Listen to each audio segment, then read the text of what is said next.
ஆகாஷ்வாணி இலக்கியம் பேசுவோம்.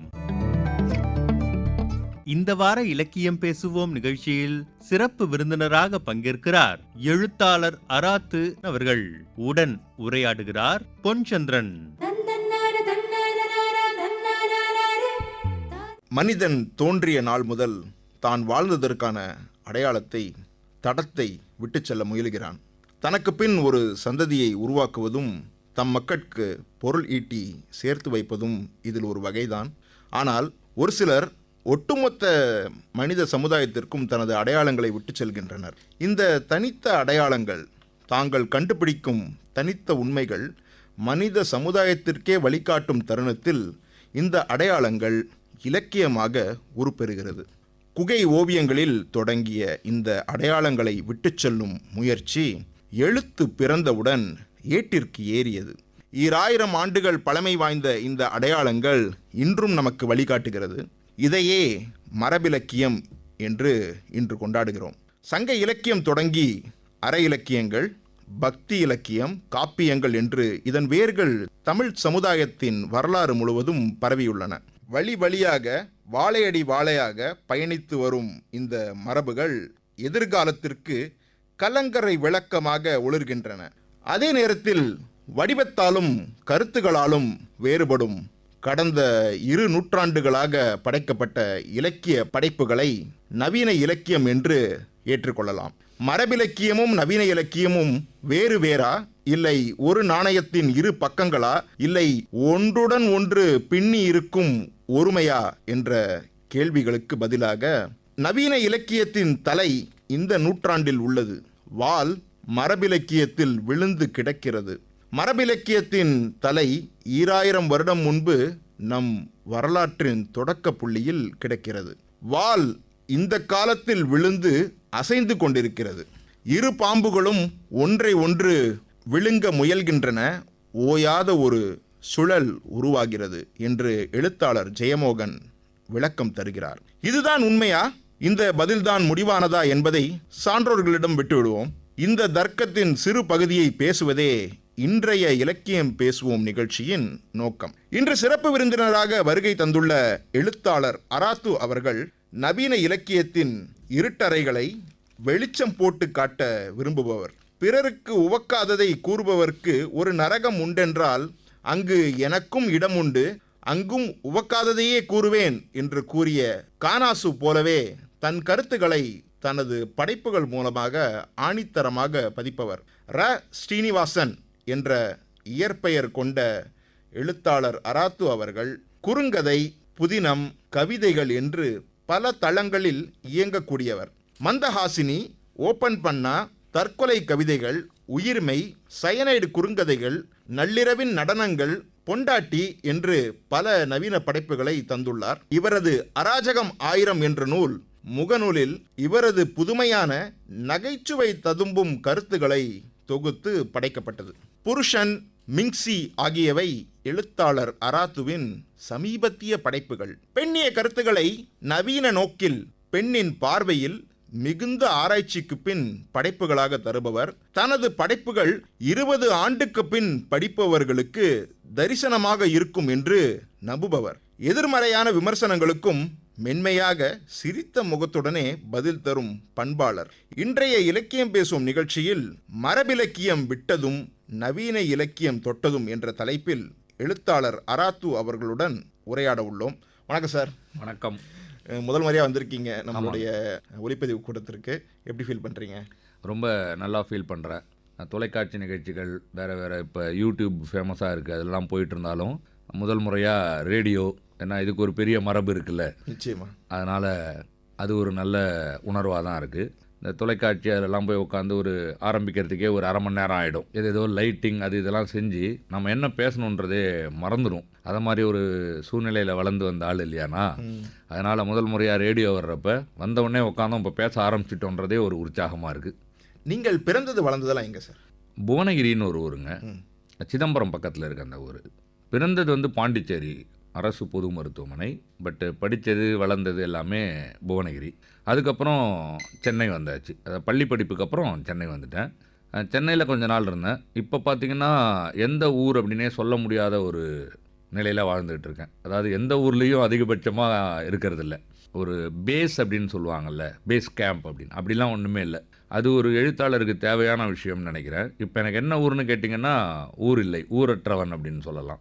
பயணம் தான் எழுத்தாளரை வந்து புது புது இடங்களுக்கு கொண்டு போகுது, புது புது சிந்தனைகளை கொடுக்குது, அனுபவங்களையும் கொடுக்கும். நிச்சயமா நிச்சயமா. இது உங்ககிட்ட கேட்கணும்னு நினச்சிக்கிட்டே இருந்தேன். உங்களுடைய பெயர் காரணம் என்ன சார்? ஏன் அராத்து அப்படின்னு வச்சுருக்கீங்க? அது தன்மை தான் நினைக்கிறேங்க. ஏன்னா மெனக்கெட்டு ஒருத்தர் தன்மையை உருவாக்கிக்க முடியாது. சின்ன வயசுலேருந்தே படிக்கிறப்பையிலேருந்தே இதை மாதிரி ஒரு தன்மையில் இருந்தப்போ நண்பர்கள் எல்லாம் பார்த்துட்டு வர்றப்பயே அவங்களுக்கு தெரியும் இதை மாதிரி ஆள் அப்படின்னு சொல்லிட்டு. ஒரு எழுத்தாளர்லாம் ஆகிறதுக்கு முன்னாலேயே இப்போ நீங்கள் இந்த ஓக்காத கருத்துக்கள்னு சொன்னீங்க இல்லையா, அதான் வெளிப்படையாக பேசுறது. அது ஒரு ஓக்காத கருத்துனா ஒருத்தருக்கு வெளிப்படையாக பேசினா ஓக்காது நம்ம மக்களுக்கு. நான் சின்ன வயசுலேருந்தே இந்த ஓக்காத கருத்துக்கள் வெளிப்படையாக பேசுறதை வச்சு ஒரு மாதிரி அராத்து அப்படின்ற மாதிரி ஒரு பிம்பம் இருக்கும். அதை ஒழுங்காக வடிவமைச்சு ஒரு தடவை எழுத்தாளர் ஆகிறதுக்கு முன்னாலே சாரு நிவேதிதா அடிக்கடி சொல்லுவார், அவனே ஒரு அராத்துங்க, அவன்கிட்ட வச்சுக்காதீங்க அப்படிம்பாரு. ஸோ எழுத வந்தப்போ ஒரு நவீன இலக்கியம் மரபிலக்கியம்லாம் பேசிகிட்டு இருந்தீங்க இல்லையா, அதில் வச்சுக்கிற பேருமே பார்த்தீங்கன்னா ஒரு மாதிரி பவ்யமாக ஒரு ஆச்சாரமாக தான் வச்சுக்கிட்டு இருந்தாங்க எல்லாம். ஸோ அதை உடைக்கணும் அப்படின்னு சொல்லிட்டு தான் அது நமக்கு தன்மையும் இதானே, இப்படி வச்சுக்கலாம் என்ன அப்படின்னு சொல்லிட்டு பெயர்லேயே புதுப்பாதையை கண்டுபிடிச்சிட்டீங்க. ஆமாம். உங்களுடைய இலக்கிய ஆர்வம், குறிப்பாக எழுத வேண்டுன்ற ஆர்வம் எப்போலேருந்து வந்துச்சு? எழுத வேணுன்ற ஆர்வம் வந்து எனக்கு ரொம்ப நாள் கழித்து தாங்க வந்தது. சில பேர் சின்ன வயசுலேருந்தே எழுதுவாங்க. முதல்ல நான் வாசகர், அதுக்கு எங்கள் அம்மா தான் காரணம். அப்போ எனக்கு மட்டுமே இல்லை, ஒரு 1975 80 85 வரைக்கும் பிறந்தவங்களில் பார்த்தீங்கன்னா பெரும்பாலானவர்கள் வந்து நூலகத்துக்கு போகிற பழக்கம் இருக்கும். அது அப்போ இருக்கிற பெற்றோர்கள் அதை ஒரு கடமைன்னே நினச்சாங்க. போய் படிக்க சொல்லுவாங்க, இல்லைனா ஒரு மெம்பர்ஷிப் வாங்கி கொடுத்துருவாங்க.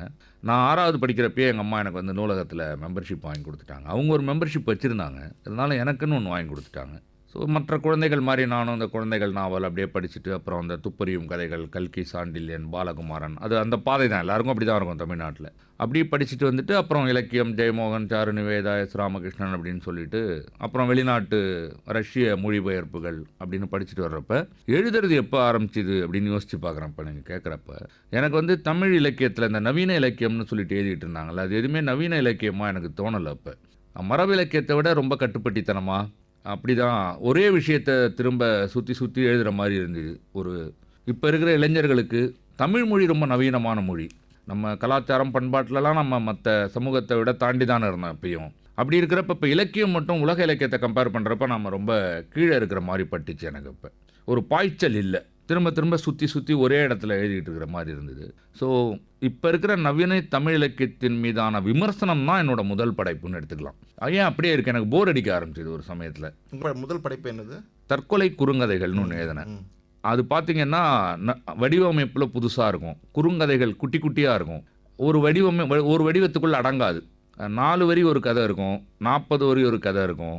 லிட்ரரி ஆஃப் ட்ராஷ் அப்படின்னு சொல்லுவாங்க. குப்பையெல்லாம் எடுத்து போட்டு இலக்கியமாக்குறது, அப்புறம் வெகுஜன மக்கள்கிட்ட இருக்கிற சில பழக்கத்தை எடுத்து அப்படியே இலக்கியமாக்குறது.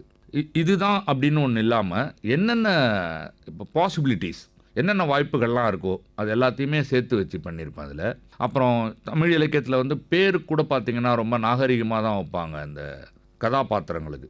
ஆனால் நம்ம ஊர்லலாம் பார்த்திங்கன்னா முழுக்கட்டைன்னு ஒருத்தனை கூப்பிடுவாங்க, சும்மா அவன் பேரே முழுக்கட்டைன்னு ஆகிடும். அது மாதிரி கொலக்கி அப்படிம்பாங்க. இதெல்லாம் நம்ம கல்ச்சர். இது வரைக்கும் தமிழ் இலக்கியத்தில் யாரும் அதை பெருசாக எங்கேயா 1-2 நாவலில் சொல்லியிருப்பாங்களோ ஒழிஞ்சு, இந்த குறுங்கதையில் ஃபுல்லாக ஆண்களோட பேரெல்லாம் அந்த மாதிரி மட்டித்தனமாக இருக்கும், ஒன்றும் உருப்படியான பேராக இருக்காது. அப்புறம் வெவ்வேறு குறுங்கதைகளாக இருந்தாலும் எல்லாத்துலேயும் கதாநாயகி பேர் வந்து சாந்தின்னு ஒரே ஒரு பேர் தான் வச்சுருப்பேன். வேறு வேறு கதைகள், ஆனால் கதாநாயகம் வேறு வேறு ஆள் தான், பேர் மட்டும் சாந்தின்னு இருக்கும். ஸோ இதை மாதிரிலாம் அது வந்து ஒரு எனக்கு இருக்கிற நவீன தமிழ் இலக்கியத்தின் மீதான அதிருப்தி விமர்சனம் அப்படின்னு எடுத்துக்கலாம். அது மக்களுக்கு ரொம்ப பிடிச்சி போச்சு. ஏன்னா ரொம்ப ஃப்ரெஷ்ஷாக இருந்தது, ஃபஸ்ட் டைம் அப்படின்றதால பயங்கரமான சோதனை முயற்சி அது. ஆனால் தமிழ் மக்கள் வந்து சோதனை முயற்சியை எப்பயுமே ஆதரவு கொடுப்பாங்க. நம்ம தான் அவங்கள கட்டுப்பட்டியான ஆட்கள் நினச்சிக்கிட்டு இருக்கோம். அது உண்மை இல்லைன்னு சொல்லிட்டு அதோட பிரம்மாண்டமான வெற்றியும் விற்பனையும் காட்டிச்சிங்க. உங்கள் இலக்கிய ஆர்வம் வந்து ஒரு ஃபவுண்டைன் மாதிரி, ஒரு நீரூற்று மாதிரி இல்லாமல் ஒரு வெடி மாதிரி வெடித்து வந்திருக்கிறது. அருமையாக இருக்குது, அருமையாக சொன்னீங்க. போன கேள்வியிலே அதுக்கு பாதி பதில் சொல்லிட்டீங்க, இருந்தாலும் நான் அதை வந்து இந்த கேள்வியை கேட்டுடுறேன். நவீன இலக்கியத்தை மரபு இலக்கியத்தோட எந்த வகையில் வேறுபடுத்தி பார்க்கலாம்? அது கால அளவில் பார்க்கலாமா, இல்லை ஒரு வடிவமா, இல்லை கருத்துக்கள்னால வேறுபடுதா, இல்லை ரெண்டும் ஒன்று தானா? நீங்கள் சொன்ன மாதிரி எல்லா விஷயத்துலையுமே வேறுபடும். இருந்தாலும் நான் முக்கியமாக பார்க்குற பார்வையை சொல்லிடுறேன். இப்போ இது எல்லாருக்குமே தெரியும், ஒரு மரபிலக்கியம்னா அதுக்குன்னு சில கோட்பாடுகள், ஒரு இந்த சந்தம் கிந்தம் இந்த மொழியில் இப்படி தான் சொல்லணும் அப்படின்னு நிறைய கட்டுப்பாடுகள் இருக்கும். அதுக்குள்ளே அவங்க செய்வாங்க. பட் நான் எப்படி பார்க்குறேன் மரபிலக்கியத்தைன்னா, ஒரு டிரான்ஸ்கிரசிவ் தன்மை அப்படின்னு ஒன்று சொல்லுவாங்க. அந்த பிரச்சனைலாம் மரபிலக்கியத்தில் இல்லை. இப்போ நவீன இலக்கியத்தில் தான் அதெல்லாம் இருக்குன்னு சில பேர் சொல்லிகிட்டு இருப்பாங்க. நம்மளோட மரபிலக்கியம் வந்து அந்த கண்டென்ட், அது என்ன வரம்பு மீறுதல், டிரான்ஸ்கிரசிவ்னா வரம்பு மீறுதல், அது எல்லாமே இருக்குது. அவங்க வந்து எதையும் ஒளிவு மறைவாவோ இல்லை அப்படிலாம் இல்லை மரபிலக்கியத்தில். அவங்க வெளிப்படையாக எல்லாத்தையுமே எழுதியிருக்காங்க, ரொம்ப சாதாரணமாக எழுதியிருக்காங்க. பட் எனக்கு மரபிலக்கியத்தில் என்ன ஒரு குறை அம்சம் இல்லை என்ன ஒன்று பத்தலை அப்படின்னு பார்த்தா, அதில் பெரும்பாலும் நான் படித்த அளவில் சொல்கிறேன். ஏன்னா மரபிலக்கியம் ஒரு பெரிய கடல்.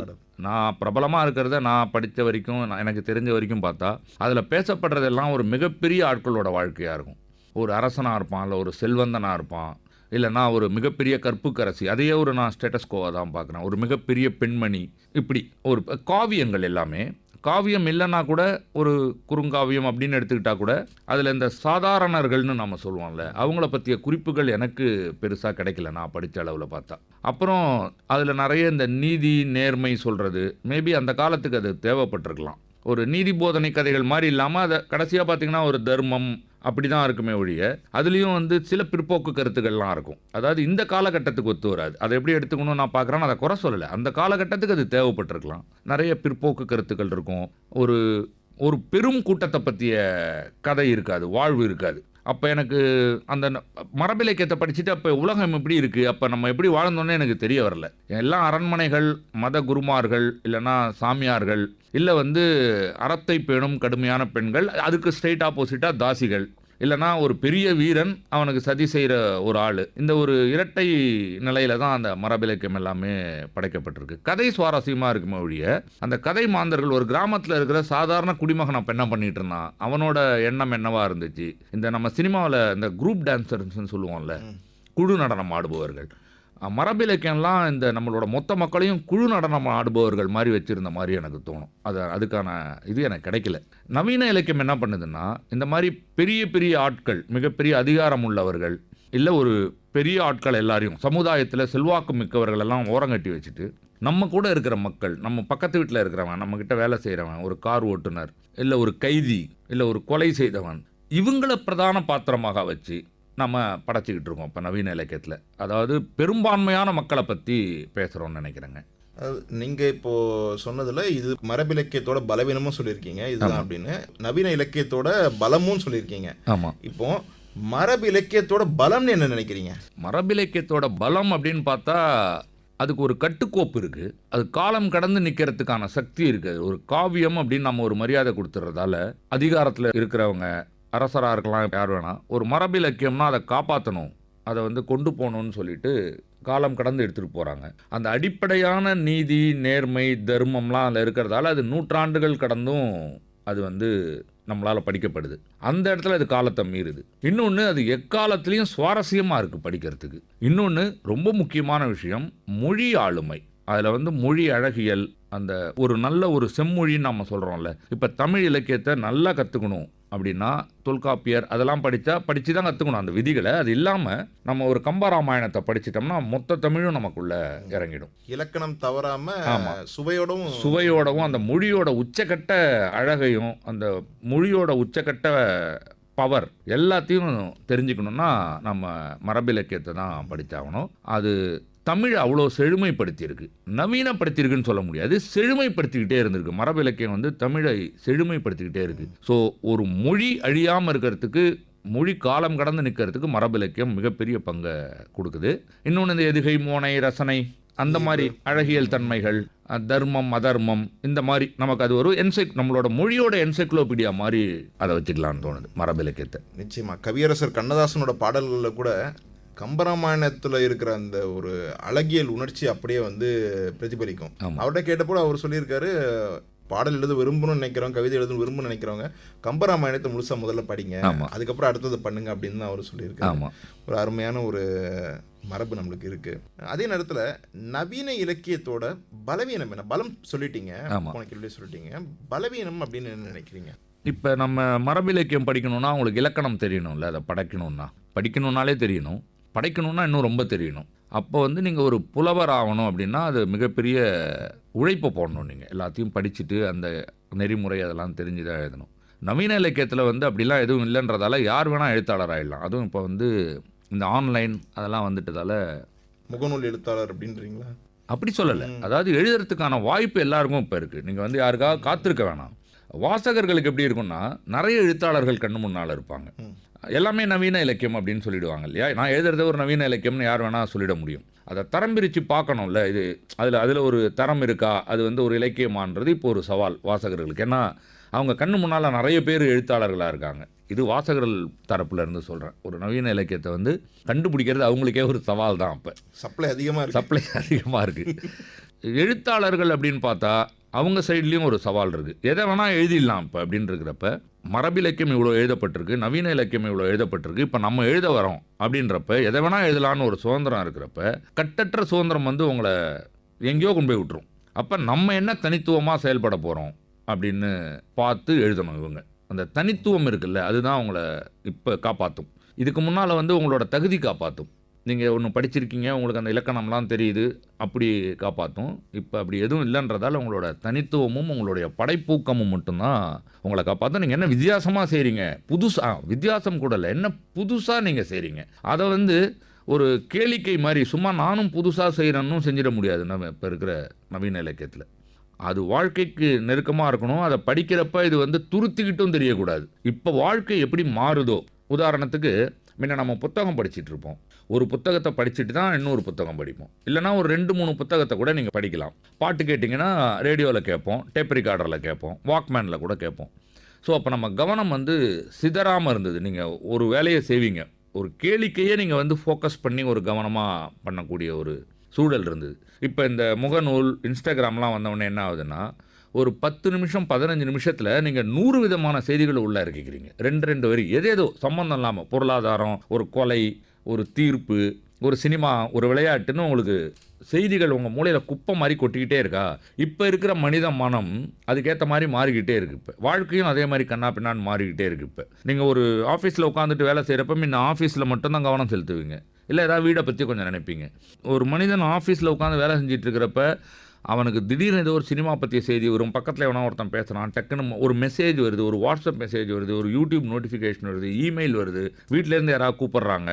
அவன் மனம் அப்படியே ததும்பிக்கிட்டே இருக்கிறப்ப இதெல்லாம் ரெப்ரசன்ட் பண்ணுற மாதிரி இப்போ நான் ஒரு நாவல் எழுதுகிறப்ப அதுக்கு ஒரு பேட்டர்ன், ஏதோ ஒரு இதை நம்ம கண்டுபிடிக்க வேண்டியிருக்கு. அது தனித்துவமாக இருக்கணும், அது தேவையாக இருக்கணும் அந்த படைப்புக்கு. நானும் பண்ணுறேன்னு படைக்கக்கூடாது. இதெல்லாம் இப்போ இருக்கிற நவீன இலக்கியத்தில் ஒரு நீங்கள் சமூக ஊடகம் பற்றி சொன்னோன்னே எனக்கு என்ன தோணுதுன்னா, சமூக ஊடகம்ன்றதே நம்ம அறிஞ்சிக்கிறதுக்கு தடையாக இருக்கிற ஒரே விஷயம் அதுதான். ஏன்னா நம்ம ஒரு 10 நிமிஷம் அமைதியாக இருந்தோம்னா என்ன பண்ணுவோம், நம்மளை பற்றி கொஞ்சம் லைட்டாக யோசிப்போம். யோசிக்கும் போது நம்மளுக்கு அந்த யோசனையை வரவிடக்கூடாதுன்றது தான் போர் அடிக்குதுன்னு சொல்லிட்டு அடுத்ததுக்கு போவோம். ஒருத்தனை தன்னை அறிஞ்சிக்காமல் இருக்கும்போது அவன் எப்படி அடுத்த கட்டத்துக்கு போக முடியும்? அது ஒரு வகையான ஒரு மனப்பான்மை தான் அப்படின்னு நினைக்கிறேன். அது அளவுக்கு மிஞ்சினால் அமிர்தமும் நஞ்சுன்ற மாதிரி எந்த ஒரு விஷயமும் அளவாக அதை பயன்படுத்தணும். சமூக வலைத்தளங்களோட பயன் நிறைய இருக்குது, அதை நம்ம எப்படி பயன்படுத்துகிறோன்றதை பொறுத்து தான். மரபிலக்கியம், நவீன இலக்கியத்தை பற்றி ஓரளவுக்கு நம்ம அலசிட்டோம், பலம் பலவீனமெல்லாம் பார்த்துட்டோம். இதில் நவீன இலக்கியம் தொடாத ஒன்று அப்படின்னு ஏதாவது இருக்குன்னு நினைக்கிறீங்களா?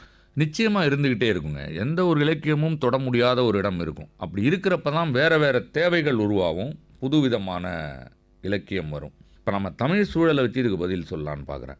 நவீன இலக்கியம் தொடாத இடம் அப்படின்னு கேட்டால் எதையுமே தொடலன்னு தான் நான் சொல்லுவேன் தமிழ் சூழலில். ஏன்னா மரபிலக்கியம் எதெல்லாம் தொட்டுச்சோ அங்கேயே இவங்க போய் இன்னும் தொடலை. மரபிலக்கியமே நாம் வந்து வரம்பு மீறி நிறைய பேசியிருக்குன்னு சொல்லியிருக்கோம் இல்லையா? தமிழ் இலக்கியம் இப்போ தான் அன்னநடை போட்டு மொழியில் மட்டும்தான், அந்த செய்யுள் மொழி இல்லை, அந்த உரைநடை மொழிக்கு இவங்க பயன்படுத்துகிறாங்களே ஒழிய, உரைநடை மொழியை பயன்படுத்துகிறாங்களே ஒழிய, உள்ளே சொல்லப்படும் விஷயங்கள்லாம் கட்டுப்பட்டித்தனமாக தான் இருக்குது நவீன இலக்கியத்திலும். நான் ஒரு 2000 வரைக்கும் அந்த படைப்புகளை எடுத்துக்கிட்டு பார்க்குறேன்னு வச்சுக்கோங்களேன். நவீன இலக்கியத்தில் மொழி பார்த்திங்கன்னா ஆச்சாரமாக தான் இருக்கும். அப்புறம் அதில் சொல்லப்படும் விஷயங்களும் பார்த்திங்கன்னா ஏதோ ஒரு பெரிய சொர்க்கலோகத்தில் நம்ம வாழ்ந்துகிட்டு இருக்கிற மாதிரி ஒரு காதல் கதை, இல்லைனா ஒரு மேம்பட்ட மனிதர்கள் வாழும் ஒரு வீட்டை பற்றிய கதை, இல்லை ரொம்ப நீதி தர்மத்துக்காக வாழ்ந்து மடிந்த ஒருவனின் கதை, இந்த மாதிரி கதைகளை தான் அவங்க வந்து எழுதியிருக்காங்க. இதெல்லாம் எப்பயோ மரபிலக்கியத்தில் கண்ணா பின்னான்னு சொல்லப்பட்டது. இதை தாண்டி வானவில் மாதிரி எக்கச்சக்கமாக மரபிலக்கியத்தில் கதைகள் இருக்குது. அப்போ நவீன இலக்கியம் எதுவுமே தொடலைன்னு தான் நான் சொல்லுவேன். தமிழ் நாட்டை பொறுத்தவரை, தமிழ் நவீன இலக்கியத்தை பொறுத்தவரை 1-2 விதிவிலக்குகள் இருக்கலாம். அவ்வளோ இருக்கு சொல்கிறதுக்கு. இப்போ ஒன்றுமே இல்லைங்க. இலக்கியம் ஒரு தனி பாதையிலும் வாழ்க்கை ஒரு தனி பாதையிலும் பயணிக்க முடியாது. இப்போ இன்றைக்கி நாம் செய்தித்தாள்கள் எடுத்து பார்க்குறோம்னா என்னென்ன கொடூர குற்ற சம்பவங்கள் நடக்குது. ஒரு சிறுமி கொல்லப்படுகிறாள், வன்புணர்வு செய்து கொல்லப்படுகிறாள், வரதட்சணை கொடுமையில் நிறைய பேர் சாவறாங்க. அதாவது கற்பனை கெட்டாத செய்தியெல்லாம் நீங்கள் படிப்பீங்க. ஆனால் இலக்கியம் எடுத்து, நவீன இலக்கியம் எடுத்து படிச்சிங்கன்னா, அதான் சொன்னான்ல, ஏதோ யூட்டோப்பியன் வேர்ல்டுன்னு சொல்லுவாங்க, ஒரு கற்பனையான உலகில் படைக்கப்பட்டுக்கிட்டு இருக்குன்னு நான் நினைக்கிறேன் நவீன தமிழ் இலக்கியம். அப்போ தொடாமல் விட்ட இடம்னு கேட்குறீங்கல்ல, அதுக்கு என்னோட ஒரு, நீங்கள் தான் நான் ஓப்பாக பேச மாட்டேன்னு சொன்னீங்கல்ல, எதையுமே தொடவில்லைன்னு தான் நான் சொல்லுவேன். மேபி ஒரு சுண்டி விரலை வச்சு இப்போ அப்படியே டச் பண்ணிகிட்டு இருக்காங்க, தொட்டு தொட்டு பார்த்துக்கிட்டு இருக்காங்க அப்படின்னு தான் சொல்ல வேண்டியிருக்கு. அடுத்த கேள்வியும் அது சம்மந்தமாக தான். கூப்பாரா லாசாரா 2 பேருமே பெண்ணிய கருத்துக்களை எழுதினவங்க. ஆமாம். லாசாரா கொஞ்சம் நுட்பமாக எழுதுவார், கூப்பாரா வெளிப்படையாக எழுதுவார், எல்லாருக்கும் புரிகிற மொழியிலையும் எழுதுவார். ஆனால் இவங்க 2 பேரோட படைப்புகளில் மையச்சரடாக இருக்கிறது பெண்களின் பார்வை, அவர்கள் படும் கஷ்டம்தான் இருக்கும். உண்மை. அது போலவே ஆண் பெண் உறவு சிக்கல்களை நுட்பமாகவும் வெளிப்படையாகவும் எழுதுறீங்க. இந்த பகுதியை பல எழுத்தாளர்கள் தொட தயங்குறாங்க. ஒரு காரணம் என்னன்னா, இயல்பாகவே ஒரு எதிர்மறை முத்திரை குத்திடுவாங்க. இவர் இந்த மாதிரி எழுத்தாளர், தி ஜானகிராமனுக்கு நடக்காதது. ஸோ அப்படி இருக்கும்போது நீங்கள் இந்த மாதிரி ஒரு முத்திரை குத்தக்கூடிய, எதிர்மறையான முத்திரை குத்தக்கூடிய ஒரு பகுதியை தேர்வு செஞ்சு எழுதுவதற்கான காரணம் என்ன? அதுக்கு முன்னால் நீங்கள் லாசாரா கூப்பாரா பற்றி கேட்டதால் அதில் ஒரு சில கருத்துக்களை சொல்லிட்டு இதுக்கு வரேன். இந்த தி ஜானகிராமன், லாசாரா, கூப்பாரா 3 பேருமே அவங்க காலகட்டத்தில் எழுதினது புரட்சின்னு பார்க்கப்பட்டது. ஏன்னா அப்போ அதை மாதிரி கூட எழுதலை. ஆனால் இப்போ நம்ம இங்கே நவீன தமிழ் இலக்கியம் இந்த 2025 உட்காந்துட்டு பேசுகிறப்ப எனக்கு அந்த 3 பேரில் தி ஜானகிராமன் கொஞ்சம் பெட்டர்னு தோணுது. ஏன்னா இலக்கியத்தில் நீங்கள் ஒரு பெண்ணிய கருத்துக்களை எழுதுகிறேன், இல்லை புரட்சிகரமாக எழுதுகிறேன், இல்லை வித்தியாசமாக எழுதுறேன்றதுக்கெலாம் இடம் இல்லை. நீங்கள் பண்ணணும், ஆனால் அது உண்மையாக இருக்கணும். இது ஒரு கேளிக்கை சினிமாவோ ஒரு கேளிக்கை நாவலோ இல்லைல்ல, நான் ஒன்று பண்ணுறேன் பாரு. எழுத்தாளர் உண்மையாக இருக்கணும். ஆமாம், இலக்கியத்தில் அது ரொம்ப அடிப்படை. இப்போ தி ஜானகிராமன் எழுதினது ஓரளவுக்கு உண்மைக்கு நெருக்கமாக இருக்கணும். அப்போ அவரோட அம்மா வந்தாளாக இருக்கட்டும், மோகமுல் ஒரு ரொமான்டிசைசேஷன் வச்சுக்கலாம். பட் மற்ற சம்பவங்கள்லாம் படிக்கிறப்ப உண்மையாக தான் இருக்கும். கொஞ்சம் கேளிக்கை இல்லை ஒரு ஜனரஞ்சகமாக எழுதியிருப்பாருன்னு வச்சுக்கோங்களேன், மேபி அப்போ தேவைப்பட்டிருக்கலாம். அம்மா வந்தால் அப்படி கூட சொல்ல முடியாது. அம்மா வந்தால் ஒரு சுத்தமான இலக்கியம், அதில் எந்த ஒரு இதுவும் இல்லை, அவ்வளோ உண்மைக்கு நெருக்கமாக எழுதியிருப்பார். ஆனால் எனக்கு லாசாரா மேலே சிறு விமர்சனம் இருக்கும். அது ஒன்றும் தப்பு இல்லை வைக்கிறது. நாம அவர் ஒரு மொழியை கவிதைத்தனமாக எழுதுவார் ஒழிய, அதுவும் திரும்ப ஒரு உண்மைக்கு நெருக்கமாலாம் இருக்கிற மாதிரி இருக்காது. ரொம்ப ரொம்ப வர்ணிச்சுக்கிட்டு ஒரு சின்ன விஷயத்தையே ஒரு 10-15 பக்கத்துக்கு எழுதிக்கிட்டு, அப்புறம் ஏதோ ஒரு குறிப்பிட்ட மக்களின் வாழ்க்கையை புதாகரப்படுத்தி காட்டிக்கிட்டு, அப்படி தான் நான் அந்த விமர்சனம் வைப்பேன். எனக்கு ஒன்றும் அவ்வளோ சிலாக்கியமாக இருக்காது. லாசாராவோட மொழி நல்லா இருக்குன்னு வேணால் சொல்லலாம் ஒழிய, ஒரு பரிபூர்ணமான இலக்கியத்துக்கு மொழி மட்டுமே பத்தாதுன்றதையும் நான் அங்கே வச்சிடுறேன். அடுத்தது கூப்பாராவோட ஒரு சில சிறுகதைகள் படிச்சிருக்கேன். இது என்னோட பார்வை தான், ஏன்னா நான் ஆராய்ஞ்சிலாம் சொல்லலை, நம்மளோட பார்வை. அவருக்கு கொஞ்சம் அந்த மேல்தட்டு இலக்கியத்தின் மேலெல்லாம் கொஞ்சம் ஈடுபாடும் எக்ஸ்போசரும் இருந்திருக்கலாம், அதாவது வெஸ்டர்ன் லிட்ரேச்சரில். ஸோ அவர் என்ன பண்ணியிருக்காருன்னு நான் நினைக்கிறேன்னா, அந்த கான்செப்டெல்லாம் எடுத்துக்கிட்டு தமிழ்நாட்டில் நடந்தால் எப்படி இருக்கும்னு கற்பனை பண்ணி பார்த்துருக்காரு தோணும் எனக்கு. ஏன்னா ஒரு 1959 அதை மாதிரி, மேபி இன்னும் அதுக்கு முன்னால் எழுதப்பட்ட கதைலாம் பார்த்தா இப்போ 2021 நடக்கிற மாதிரி இருக்கும். எனக்கு அந்த நம்பகத்தன்மை இருக்காது அவர் கதையில். அவரோட கருத்துக்கள் அதெல்லாம் ஓகே, அவர் எழுதும் முறை எல்லாம் ஓகே, அந்த நம்பகத்தன்மை அடிவாங்க. ஏன்னா அப்போ எல்லாமே பயங்கர மாடர்ன் புரட்சி பெண் மாதிரி இருப்பாங்க. இல்லை அப்போ இருக்கிற ஒருத்தன் லண்டனில் பிறந்த மாதிரி அந்த கதையில் பிஹேவ் பண்ணிகிட்டு இருப்பான். ஒரு மேஜிக்கல் ரியலிசம்னு வச்சுக்கோங்களேன், கூப்பாரா எழுதுகிற கதைலாம் அப்படி வச்சுக்கலாம். இப்போ மற்றவங்கெல்லாம் எதிர்ப்பு வரும்னு தெரிஞ்சும் ஏன் அதை எடுக்கிறீங்க அப்படின்னு நீங்கள் கேட்டிங்க இல்லையா. ஒரு எழுத்தாளன் எழுதுறதுக்கு முன்னால் நமக்கு ஆதரவு வரும், எதிர்ப்பு வரும், அந்த மாதிரி எந்த ஒரு யோசனையுமே அவனுக்கு வரக்கூடாது. ஒரு படைப்பு அது என்ன தேவைப்படுது, அந்த உண்மைக்கு நெருக்கமாக இருக்கணும். நான் சொன்னேன் இல்லையா, உண்மையாக எழுதுறது டாக்குமெண்ட்ரி மாதிரி ஆகிடும். உண்மைக்கு நெருக்கமாக இருக்கணும், அது நவீன வாழ்க்கையை பிரதிபலிப்பதாக இருக்கணும். அது இல்லாமல் அதில் எழுத்து முறையிலையும் சொல் முறையில் ஏதாவது ஒரு புதுத்தன்மை இருக்கணும், ஒரு படைப்பூக்கத்தன்மை இருக்கணும். இதை மாதிரிலாம் வச்சுட்டு எழுதுகிறப்ப நீங்கள் நிர்மலமாக உங்களுக்கு உண்மையாக எழுதினா போதும். அதுக்கப்புறம் அது எதிர்ப்பு வரட்டும் ஆதரவு வரட்டும், அதை பற்றி நம்ம கவலைப்பட வேண்டியில்லை. இது ஒன்றுங்க. 2, எதிர்ப்பு வர்ற மாதிரி இருந்தாலும் ஏன் எழுதுகிறேன்னா, இப்போ தமிழ் சூழலில் பார்த்துக்கிட்டிங்கன்னு வச்சுக்கோங்களேன், எதிர்ப்பாக இருக்கட்டும் ஆதரவாக இருக்கட்டும், அதுக்கு ஒரு மதிப்பும் இல்லைங்க. ஏன்னா புத்தகம் படிக்கிறவங்களே எனக்கு தெரிஞ்ச அதிகபட்சம் நவீன தமிழ் இலக்கியம் படிக்கிறவங்க தமிழ்நாட்டில் ஒரு 2000 பேர் இருப்பாங்கன்னு சொல்லலாம். ஒரு 7 கோடி பேர் வாழற நாட்டில் 2000 பேர் படிச்சுட்டு 100 பேர் ஆதரித்தா அதில் ஏதாவது அர்த்தம் இருக்கா? இல்லை 2000 பேர் படிச்சுட்டு ஒரு 150 பேர் எதிர்த்தா அதில் ஏதாவது அர்த்தம் இருக்கா? இதில் ஒன்றுமே இல்லை. அதனால் இந்த எதிர்ப்பு ஆதரவுக்கெல்லாம் ஒரு மதிப்பும் இல்லை. ஏன்னா எந்த அளவுக்கு நம்ம வந்து தமிழ் மரபு இலக்கியத்தில் உச்சத்தில் இருந்தோமோ, எந்த அளவுக்கு ஒரு காலத்தில் வாசிச்சுட்டு இருந்தாங்களோ உலக அளவில், இப்போ உலக அளவுலேயே வாசிப்பில் ரொம்ப பின்தங்கி இருக்கிறதா நான் நினைக்கிறேன் தமிழ்நாட்டில். இது நீங்கள் கடைசியாக சொன்ன அந்த வாசகம், அதை பற்றி ஒரு சின்ன ஒரு துணை கேள்வின்னு வச்சுக்கோங்க. இப்போ ஜே.கே. ரவுலிங் வந்து ஹாரி பாட்டர் எழுதுனாங்க. ஆமாம். அப்புறம் முராகாமி எழுதிக்கிட்டு இருக்காரு, கோடிக்கணக்கில் விற்பனை ஆகுது. இப்போ இங்கே ஒரு எழுத்தாளர், தமிழ் சூழலில் ஒரு எழுத்தாளர் 1000 புத்தகங்கள் விற்றாலே அவர் வந்து பெரிய எழுத்தாளர் அப்படின்னு சொல்கிற ஒரு இதில் இருக்கும்போது, உலக அளவில் நம்ம இலக்கியங்களோட அது மேன்மை இல்லையான்றது அடுத்தது பார்த்துக்கலாம். ஆனால் உலக அளவில் இருக்கிற புத்தகங்கள், குறிப்பாக ஆங்கிலத்தில் வர்ற புத்தகங்கள், முராகாமி கூட ஜாப்பனீஸில் எழுதி தான் அந்த ஆங்கிலத்தில் வந்து மொழியாக்கம் பண்ணாங்க. அப்படி இருக்கும்போது அந்த புத்தகங்கள் வந்து கோடிக்கணக்கில் விற்பனை ஆகிறதும், நம்மளுடைய மொழி புத்தகங்கள் வந்து விற்பனை ஆகிறதுக்கு ரொம்ப கஷ்டப்படுறதும் என்ன காரணத்தினால? உங்களுடைய ஒரு எழுத்தாளர், உங்களுடைய பார்வை என்ன? அதாங்க, இது ஒரு கலாச்சார சீர்கேடு தான். இப்போ ஜப்பான்லேயும் இதே சோஷியல் மீடியா, முகநூல், யூடியூப் எல்லாமே இருக்குது. அவங்க நம்மளை விட சினிமாவில் எப்பயோ முன்னேறியவர்கள்.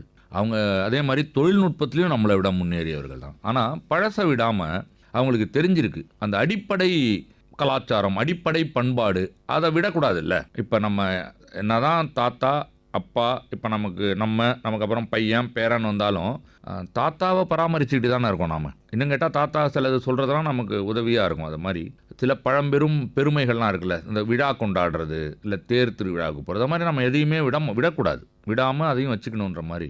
அதில் இது ஒரு அறிவுத்தள செயல்பாடு வாசிப்புன்றது. அதை ஏனோ தமிழ்நாடு மட்டும் இல்லை, மொத்த இந்தியாவுமே கைவிட்டுருது.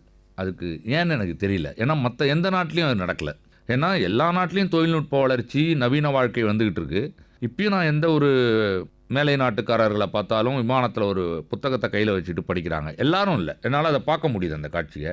ஒன்றும் இல்லை, நம்ம கோவா கடற்கரை ஒரு கொண்டாடுறதுக்காக போகிறது எல்லாம் விடுமுறைக்காக, அங்கேயுமே கடற்கரையில் படுத்துக்கிட்டு அவங்க புத்தகம் படிச்சுட்டு இருக்கிறத பார்க்குறோம் நாம். அப்போ உலகம் முழுக்க அந்த மானுட சமுதாயம் வந்து இந்த புத்தகம் படிக்கிறது நம்ம மேம்படுறதுக்கும் இது ஒரு நல்ல பயன் கொடுக்கும்னு அவங்களுக்கு தெரிஞ்சிருக்கு. அது ஒரு நாகரிகமான செயல், நம்ம ஒரு கௌரவமான செயல், ஏதோ ஒன்று கூட வச்சுக்கலாம். ஆனால் இவங்க மட்டும்தான் நமக்கு ஏற்கனவே இருக்கிற ஒரு நல்ல பழக்கம், நம்ம கையில் இருக்கிற நல்ல பழக்கத்தெல்லாம் ஏன்னோ தூக்கி போடுறாங்க. புத்தகம் படிக்கிறன்னு வினோதமாக பார்க்குறாங்க. ஆமாம், 4 பேர் மொபைல் வச்சு உட்காந்துருக்க இடத்துல ஒருத்தர் புத்தகத்தோட இருந்தால் என்ன அப்படிங்கிற மாதிரி தான் பார்க்குற ஒரு. அதுவும் நல்ல படித்த பெரியவர்களே புத்தகம் படித்து உருப்படாமல் போயிடுவேன்லாம் சொல்கிறத நான் பார்த்துருக்கேன். எப்போ பார்த்தாலும் புத்தகம் வாசிச்சுட்டே இருக்கான், அவன் எங்கே உருப்பட போகிறான். ஸோ நம்ம சமூகத்தில் உருப்படுறதுனா என்ன தெரியுமா அவங்க நினைக்கிறாங்க? ஒரு சொந்த வீடு கட்டுறது, ஒரு கல்யாணம் பண்ணி குழந்தைங்களை பெற்றெடுத்து திரும்ப பள்ளியில் சேர்த்து அதுங்க ஒரு சொந்த வீடு கட்டி அதுங்க குட்டி போட்டு அதுங்க ஒரு கல்யாணம் பண்ணி இந்த சுழற்சி ஏனோ கெடாமல் பார்த்துக்கிட்டு இருக்கணும்னு பார்க்குறாங்க. இவங்களோட அந்த மானிட சுழற்சி இருக்குல்ல, எல்லாம் வீடு கட்டணும், எல்லாம் கல்யாணம் பண்ணணும், எல்லாம் குழந்தை பெக்கணும், ஒரு 5 தலைமுறை 6 தலைமுறை இது நடந்துக்கிட்டே இருக்கட்டும். இதில் என்ன ஒரு திருப்தின்னு தெரியல எனக்கு. அது தடைபெற்ற போதுன்னு பயப்படுறாங்க. இவன் புத்தகம் படித்தா வீடு கட்டாமல் போயிட போகிறான், இவன் புத்தகம் படிச்சுட்டு சொத்து சேர்க்காம விட்டுற போகிறான். இந்த பயம் தான் அந்த லௌகீக வாழ்க்கைக்கு அவ்வளோ ஒரு முக்கியத்துவம். ஒரு அறிவுத்தளத்தில் மேம்படலாம். இப்போ எந்த ஒரு குடும்ப தலைவர்ட்டையும் போய் கேளுங்களேன், உங்கள் பையன் வந்து ஒரு எழுத்தாளராகவோ இல்லை வந்து ஒரு துறை சார்ந்த வல்லுனர் அப்படின்னா, நான் சொல்கிறது பணம் வராத ஏரியாவில் சொல்கிறேன். ஒரு நாகரிகமான பணம் வரும், ஆனால் அவரை வந்து தமிழ்நாடே கொண்டாடும் ஒரு துறை சார்ந்த வல்லுநராக இருப்பார்னா அதெல்லாம் வேணாண்டுவாங்க. எனக்கு பையன் ஒரு டிகிரி முடித்த உடனே 2 லட்சம் 3 லட்சம் சம்பாதிச்சா போதும், அந்த வேலையில் போய் அவன் எவ்வளோ செத்தாலும் பரவாயில்ல, அதாவது அவன் வாழ்க்கையே அழிஞ்சாலும் பரவாயில்ல, அவனுக்கு மகிழ்ச்சி இருக்கா, அவன் என்ன மேம்பட்டான், அவன் இந்த சமுதாயத்துக்கு என்ன செஞ்சான், சமுதாயத்தால் அவன் நினைவு கூறப்படுவானா, இந்த மதிப்பீடுகள் எல்லாமே ஒழிஞ்சு போச்சுங்க. எனக்கு பணம் பணம் பணம்னு இந்த பணத்தை சுற்றியே ஒரு சமூகம் ஓட ஆரம்பிச்சதோ வாசிப்பு பழக்கம் கீழே தாங்க போகும். இதுதான் அதில் உள்ள ஃபார்முலா. இது அடிப்படையாக அது கரெக்டாக பிடிச்சி சொல்லிட்டீங்க. பல விஷயங்களை பேசிகிட்டு இருக்கோம். குறிப்பாக மரபிலக்கியம் விட்டதும் நவீன இலக்கியம் தொட்டதும் அப்படின்ற தலைப்பில் பேசிகிட்டு இருக்கோம். உங்களுடைய எழுத்துக்களை கொண்டாடுறவங்களும் உண்டு நிச்சயமாக, அதே நேரத்தில் எதிர்ப்பவர்களும் உண்டு. சமமாகவும் இருக்கலாம், விகிதாச்சாரம் மாறலாம். எதிர்மறை விமர்சனம் வைப்பவர்களோட கருத்துக்களையும் பொறுமையாக கேட்குறீங்க, தன்மையாக பதில் தர்றீங்க. ஏன் சில வாசகர்களுக்கும் எழுத்தாளர்களுக்கும் இத்தகைய கொந்தளிப்பு ஏற்படுது? ஒரு கதை, ஒரு கவிதை, இல்லை ஒரு எழுத்தாளர் பிடித்தால் படிக்கலாம், பிடிக்க வேண்டால் போகலாம். இது வந்து இதில் இல்லாமல் படங்களுக்கும் எல்லாத்துக்கும் இந்த நோய் பரவுது அப்படின்றப்போ ஏன் இந்த மாதிரி ஒரு கொந்தளிப்பு? என்னோட விஷயத்தில் நான் பரிதாபமாக தான் பார்ப்பேன் அதை மாதிரி எதிர்கருத்து வைக்கிறவங்கள. அது ஏன்னா நான் நிறைய பார்த்துட்டேன். என்கிட்ட எதிர்கருத்து வைக்கிறவங்க யாருமே என்னை படித்ததில்லை பெரும்பாலும். எனக்கு அது வேடிக்கையாக இருக்கும். ஒரு எழுத்தையே படிக்காமல் ஒருத்தனை எப்படி வெறுக்க முடியும் அப்படின்னா அது என்னோட செயல்பாடு. நான் வழக்கமாக போடுற உடை போட மாட்டேன். கொஞ்சம் முகநூல்லையே கூட வேறு ஏதாவது ஒரு பேட்டிகளில் கூட ரொம்ப வெளிப்படையாக பேசுறது. அப்புறம் நான் பயன்படுத்தும் வார்த்தைகள், அந்த வெளிப்படைத்தன்மை வேணுன்றதுக்காக நான் பயன்படுத்தும் அப்பட்டமான வார்த்தைகள், இதெல்லாம் பார்த்து இவங்க என்ன கோபம் வந்துடும். இவங்களுக்கு இவன் சமுதாயத்துக்கு எதிராக இருக்கான் அந்த மாதிரி கோச்சிக்கிட்டு என்ன காரணம்னே தெரியாமல் என் மேலே எதிர்ப்புணர்வை உருவாக்கிப்பாங்க. அப்போ அவங்கள பார்த்து நீங்கள் பரிதாபம் தானே பட முடியும். நிறைய பேர் அப்படி என்கிட்ட சொல்லியிருக்காங்க, உங்களை எனக்கு முதல்ல பிடிக்காது, உங்கள் புத்தகம் ஆனால் எதுவும் படித்ததில்லை, நீங்கள் தான் சொன்னீங்க படிக்காமே எப்படி நீங்கள் எதிர்ப்பு தெரிவிக்கிறீங்கன்னு. சரி என்ன தான் அவர் எழுதியிருக்காருன்னு படித்தேன், ரொம்ப பிடிச்சி போச்சு அப்படின்னு சொல்லுவாங்க சில பேர். இதில் நிறைய எதிர்ப்பு தெரிவிக்கிறவங்க பார்த்தீங்கன்னா பெரும்பாலும் ஆண்களாக இருக்காங்க. அது என்னன்னு அந்த உளவியல் எனக்கு தெரியல. அதையும் கவனிச்சிருக்கேன் நான். ஒரு பயம்தான் போல. அது என்னவோ. அதுக்கப்புறம் அவங்க கேள்வி கேட்குறப்பையோ எதிர்கருத்து வைக்கிறப்பையோ நேர்லையோ ஏன் ரொம்பலாம் கோவப்படாமல் பெரும்பாலான நேரங்களில் பதில் சொல்லுவேன்னா 2 காரணம். ஒன்று கரிசனம், அவங்க அறியாமையில் இருக்காங்க. அறியாமையில் இருக்கிறவங்கள பார்த்து உங்களுக்கு ஒரு கரிசனம் தானே வரும். இல்லை, பொதுவாகவே எழுத்தாளர்களுக்கு அவங்களுடைய படைப்புகளை குறை சொன்னால் டக்குன்னு திடீர்னு அவங்களுக்கு கோவம் வந்துடும். ஆமாம். ஆனால் நீங்கள் நான் சில விஷயங்கள் நேரடியாக பார்த்ததுனாலையும் நான் கேள்விப்பட்டதும் வச்சு தான் பேசுகிறேன். எப்படிப்பட்ட கருத்துக்கள் சொன்னாலும் எதிர்மறை கருத்துக்கள் சொன்னாலும் பொறுமையாக கேட்டு அவங்களுக்கு நீங்கள் எந்த விதமான அவங்கள ஹர்ட் பண்ணணும் இல்லை அவங்கள ஏதாவது குறைவுபடுத்தணும், தாழ்வு மனப்பான்மை கொண்டு போகணும் இல்லாமல் நீங்கள் தன்மையாக பதில் சொல்லியிருக்கீங்க. அதை வச்சு தான் அதை கேட்டேன். உண்மைதான். அது இதுக்கு முன்னாலலாம் எழுத்தாளர்களுக்கு ஏன் கோவம் வரும்னா எந்த வித ஒரு முன் தயாரிப்பும் இல்லாமல் முழுக்க படிக்காமல் திடீர்னு கேள்வி கேட்டாலாம் அவங்க அதை கோவம் வந்திருக்கு அவங்களுக்கு. ஒரு எழுத்தாளர்கிட்ட எப்படி பேசணும், ஒரு இசையமைப்பாளர்கிட்ட எப்படி பேசணும், நீங்கள் ஒரு எம்எல்ஏ எம்பி அமைச்சர்கள் எல்லாருக்கும் ஒரு மரியாதை இருக்குல்ல. அவங்கவுங்கள்ட்ட பேசுகிறதுக்கு முன்னால் ஒரு தயாரிப்போடு போய் அதுக்கேற்ற மாதிரி பேசணுன்றதால தான் அவங்க கோச்சிக்கிறது. அது ஒரு மரபு சார்ந்து வர்ற எழுத்தாளர்கள் அப்போ ஒரு கௌரவமாக இருந்தாங்க. அது ஒரு காலகட்டம்னு வச்சுக்கலாம். இப்போ நான் அந்த எழுத்தாளர்ன்ற அடைமொழியை எப்பயுமே நான் தூக்கிட்டு அலையிறதில்ல. அதுவும் இல்லாமல் எனக்கு இந்த நல்ல சுப்பீரியாரிட்டி காம்ப்ளெக்ஸில் இருப்பான். நான் எப்பயுமே நான் மிக உயர்வானவன்னு ஒரு தன்னம்பிக்கையில் இருக்கிறதால இந்த மாதிரி அவங்க அறியாமையில் அவங்க கேட்குற கேள்வியெலாம் எனக்கு அறியாமையில் கேட்குறாங்க. அவங்களுக்கு ஒன்றும் உள்நோக்கம் இல்லை. கொஞ்சம் அதான் நான் சொன்னால ஒரு கரிசனத்தோடு அவங்கள பார்த்து அணுகிறதால என்னால் அதுக்கு பதில் சொல்ல முடியும். இன்னொன்று 2ஆக பிரிச்சுக்கிறேன் நான். ஒரு படைப்பை யார் வேணால் எப்படி வேணால் கூறு போட்டு விமர்சனம் பண்ணலாம். அதுக்கு அடிப்படை தேவை என்னென்னா அவங்க அதை படிச்சிருக்கணும், அவ்வளோதான். அதை நம்ம தனிப்பட்ட முறையில் எடுத்துக்க வேண்டியில்லை. ஒரு தனிப்பட்ட என்ன விமர்சனம் பண்ணால் அது தனி, என் படைப்பை விமர்சனம் பண்ணால் அது தனி. படிச்சுட்டு விமர்சனம் பண்ணுங்க. இன்னொன்று விமர்சனம் பண்ணுறதுக்கு கொஞ்சம் தகுதியை வளர்த்துக்குங்க. தகுதி இல்லாமல் விமர்சனம் பண்ணக்கூடாது. தகுதிங்கிறது என்ன, என் புத்தகத்துக்கூடயே இன்னும் கொஞ்சம் வாசிப்பு பழக்கத்தை அதிகப்படுத்திட்டு உலக இலக்கியம், நம்மூர் இலக்கியம், எல்லா இலக்கியத்தையும் குறைந்தபட்சம் ஒரு 10-15 புத்தகமாவது படிச்சுட்டு அப்புறம் விமர்சனம் பண்ண ஆரம்பிங்க. எதுவுமே தெரியாமல் விமர்சனத்துக்கு வராதிங்கன்றது தான் என்னோட வேண்டுகோள். அதனால தான் எனக்கு எதுவும் கோபம் வராது. அதை ஒரு மகிழ்ச்சியை ஜாலியாக எடுத்துக்கிறது, நகைச்சுவையாக எடுத்துக்கிறதுன்னு வச்சுக்கோங்களேன். விமர்சனத்துக்கான பதிலும் கொடுத்துட்டீங்க. அருமை அருமை. உங்களுடைய சமீபத்திய புதினங்கள் புருஷன் மற்றும் மிங்சி, இது குறித்து சில வார்த்தைகள் சொல்லுங்கள். நீங்கள் சொன்ன மாதிரி நவீன இலக்கியத்தில் நம்ம புது புது விஷயங்களை முயன்று பார்க்கணுன்னு நம்ம பேசணும் இல்லைங்களா ஆரம்பத்தில். அதில் மாதிரி ஒன்று முயன்று பார்த்தது தான் புருஷன். அது அதுக்கு முன்னாடி இப்போ பொண்டாட்டின்னு ஒன்று எழுதியிருக்கீங்கல்ல? ஆமாம். அடுத்து புருஷன். பொண்டாட்டி ஒரு களத்தில் எழுதப்பட்டது. அது முற்றிலும் பெண்கள் பற்றிய கதை. இங்கே ஒரு பிம்பம் இருக்குல்ல, ஆண்கள் ரொம்ப மகிழ்ச்சியாக இருக்காங்க, ஆண்கள் ரொம்ப சுதந்திரமாக இருக்காங்க. அது உண்மைதான், ஒப்பீட்டளவில் உண்மைதான். இருந்தாலும் அதுக்கு இன்னொரு பார்வை இருக்குது. ஆண்களுக்கு என்னென்ன பிரச்சனைலாம் இருக்குது, அதாவது திருமணம் சார்ந்து இப்போ சமூகம் எப்படி மாறி இருக்குது. ஒரு கட்டத்தில் வரதட்சணை கொடுத்து நீங்கள் கல்யாணம் பண்ணி வைக்கணும் ஆண்களுக்கு. பெண்களுக்கு ஏதோ கல்யாணம் நடக்காது, பொண்ணை பார்த்தாலே வயிற்றில் நெருப்பை கட்டிகிட்டு இருக்கான் அப்படின்ற மாதிரி இதெல்லாம் நம்ம கேள்விப்பட்டிருக்கோம்.